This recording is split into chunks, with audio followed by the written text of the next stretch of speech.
In this video, we're going to be looking at the 3 most common types of Facebook ads for residential solar marketers and why you shouldn't use them, at least exclusively them. And we've looked over hundreds of ads here in New York State as part of a report that we're putting together. And from this, we've seen the same ads over and over and over again for different businesses. And we want to look at what those are specifically so that we can know how to stand out from them and not do the same thing that everyone else is doing. If you're currently running Facebook ads or YouTube ads or any ads for that matter, you probably want to stick around for this video. Hi there, everyone. I am Kevin Barber. I'm the creative director of Vibrary, and we are a video solution studio for residential solar companies to help them with their lead gen game on social media. So in this video, we are going to look at the 3 most common types of Facebook ads. We're going to look at why they're not so great. And then we're going to look at a few ways that you can change up, do things differently with what resources you have. So when we're looking at these ads, we're going to be looking at the copy and we're going to be looking at the creative, because those are really the 2 things that will stop people, grab their attention, convey your offer. And then we'll also look at the call to action down at the bottom of the ad, because that in combination with the other 2 elements is what gives us our impression, makes us stop, makes us watch, or lets us keep going on by.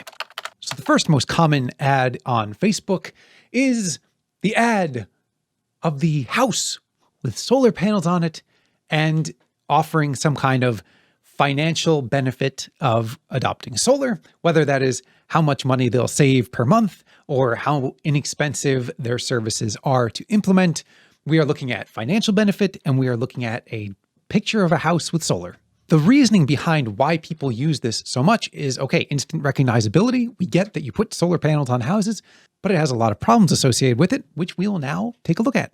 So the first and biggest issue, and this is something that we see across Facebook ads for all kinds of solar install businesses, is that it is targeting the hottest, we can call leads, or the people who, in terms of the buying cycle, are very product aware. They are already in the market for solar. They're looking at discounts and pricing, which is something that you only look at when you know that you want solar, you know what your problem is, and you're just trying to compare companies. But the bigger issue is that you're ignoring the other parts of the funnel. It's ignoring the people who know the problem or they're not yet convinced that solar is the right solution. And so what does that do? When we're all competing for the same audience, that smaller pool of people who are already know solar, they know their problems, they know solar, they know what they want, and now they're just price shopping, that is a way smaller pool of people than the larger problem aware. And so Facebook charges you more because there's more competition. There are more companies going for that smaller audience. So what I'd recommend first to combat this is to look to those values, look to what people are really looking to save. Is the price important, or is the extra time that they'll have because they don't have to work as much to earn that amount of money? Or is it the emotional stress will be removed from having to battle with their spouses about what they spend their money on, or like the thermostat of the AC? So that's where you can connect with people and what's important to them. The money is just a representation of one of those values. Talk to that instead in a separate ad before the offer. When you start with the problem aware phase or the solution aware phase, you can speak to more people. You can develop a first impression. You can start to have brand alignment and awareness so that by the time they get to that product aware stage, they already know, like, and trust you. Connect with people ahead of time. And then use retargeting in your Facebook campaign, which is as simple as making a custom audience that retargets people who've consumed that previous content, seen the ad, engaged with it. If it were a video, which is probably the most powerful way of retargeting, you can say, whoever consumed 25% of this video, show this next ad.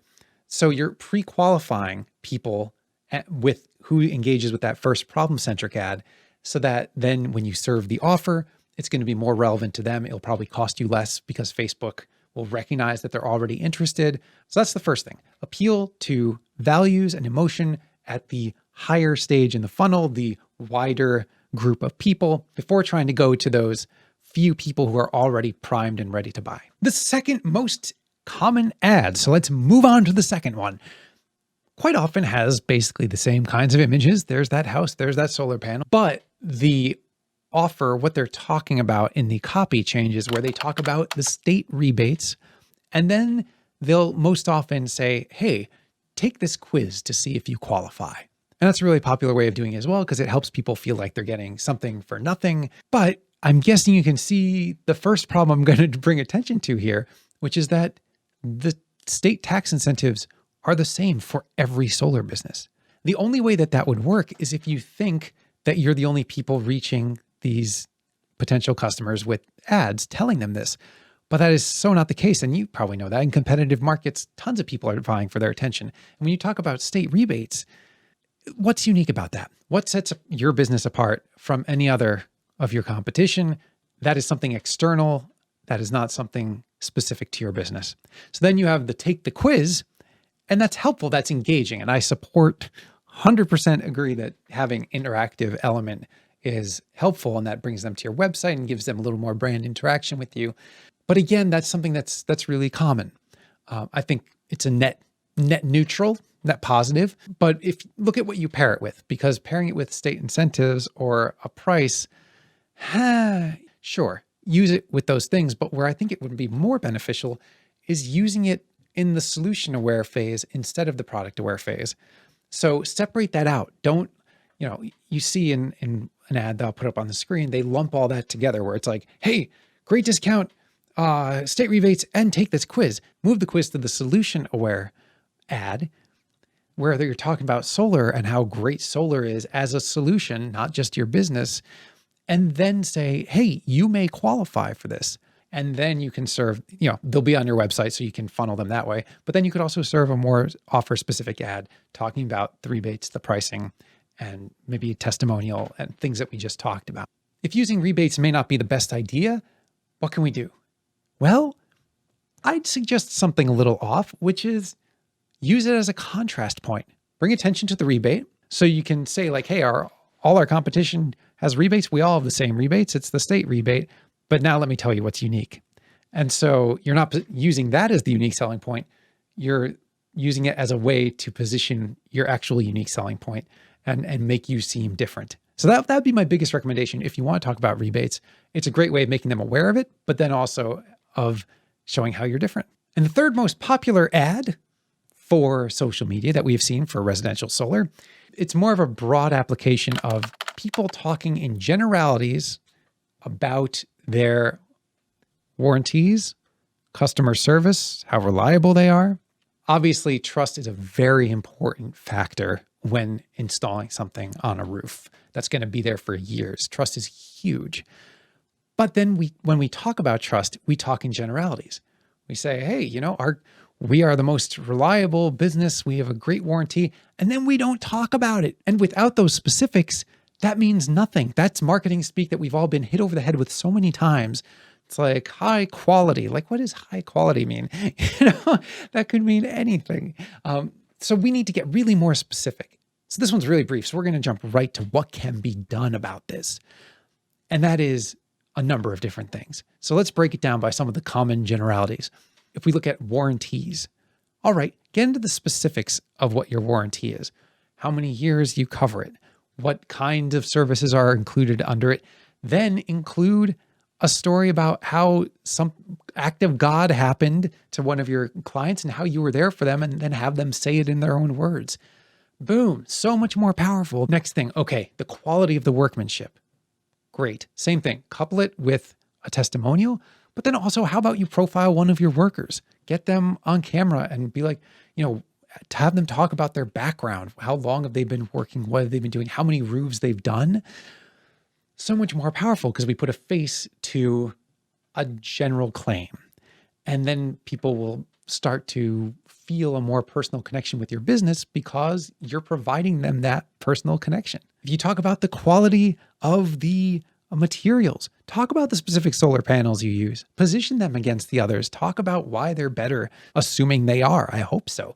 But get it into the tech element of it, because a lot of people, we all have different things that appeal to us. Some people will be very emotionally driven, very values driven. Some will be very pragmatic and financial. Some really geek out on solar. Like, this is a new-ish thing that they want to buy into, and like research the heck out of, talk to the technical element of it, talk about kilowatt hours, talk about the system capacity, and get really nitty gritty, and that will appeal to a different group of people. So then you're not just talking about high quality materials, best warranty in the business, high quality workmanship. You're putting faces to those things. You're putting numbers to those things. You're putting case studies, examples, testimonials, and none of these require any great production work. They require a phone call and maybe a few minutes. You can hire someone for, to put those things together if you want to make it more professional. But a lot of them can be done with like phone recordings. It doesn't have to be crazy fancy at this point. Once you're a bottom of funnel and you're talking about these things, if you're using this top of funnel, yes, can be helpful, but I think the testimonials can be especially, but it's more middle and bottom of funnel content. At the top, you need to grab that attention.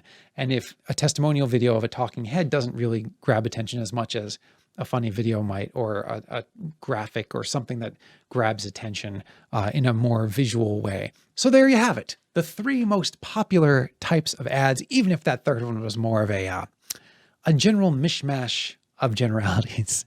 But I hope you can take this information and run with it.